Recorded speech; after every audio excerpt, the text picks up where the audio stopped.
अस्सलामुअलैकुम सामीन। 28 जुमादल ऊला की तारीख शुरू हो चुकी है।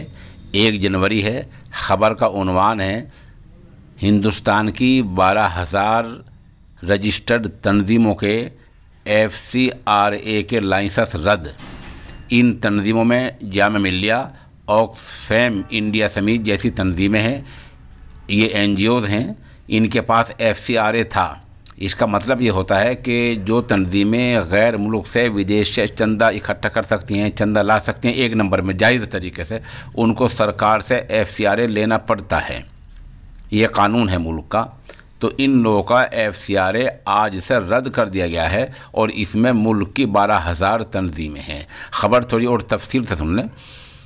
मदर टेरेसा के मिशनरीज ऑफ चैरिटी का FCRA लाइसेंस रिन्यू नहीं किए जाने के बाद देश भर में लगभग 12,000 से ज़्यादा गैर सरकारी तंजीमों NGOs का FCRA लाइसेंस कल जुमे के दिन 31 दिसंबर 2021 को ख़त्म हो गया था। वज़ारत दाखिला से आज शनिचर के दिन जारी प्रेस बयान के मुताबिक 6,000 NGOs तो ऐसी हैं जिन्होंने तजदीद का, नवनीकरण का, रिन्यू का दरख्वास्त ही नहीं दी थी। इसलिए वज़ारत दाखिला का मानना ऐसा है कि जब दरख्वास्त ही नहीं दी तो इनके लाइसेंस क्यों बाकी रखे जाएं। इनके लाइसेंस रद्द कर दिए गए हैं।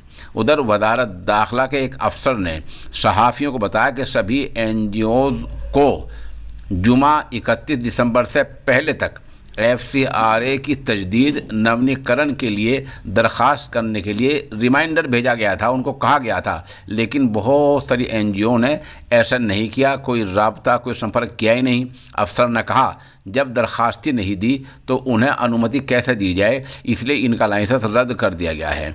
FCRA लाइसेंस गंवाने वाली तंजीमों में Oxfam India trust, Jamia Millia Islamia, Indian medical association और लो पीरियसी मिशन जैसी कुल मिलाकर 12,000 से ज़्यादा तंजीमें हैं।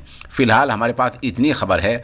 अगर कोई मुकम्मल फ़हरिस्त आती है तो इंशाअल्लाह हम उसको पेश करेंगे। बहरहाल जामिया मिल्लिया, ऑक्सफैम इंडिया समेत 12,000 तंजीमों का FCRA रद्द हो गया है। और जैसा हमने बताया, FCRA का मतलब ये होता है जो तंजीमें रजिस्टर्ड हैं और वो गैर मुल्क से चंदा लाना चाहती हैं, ला रही हैं, उनको FCRA सरकार से लेना पड़ता है।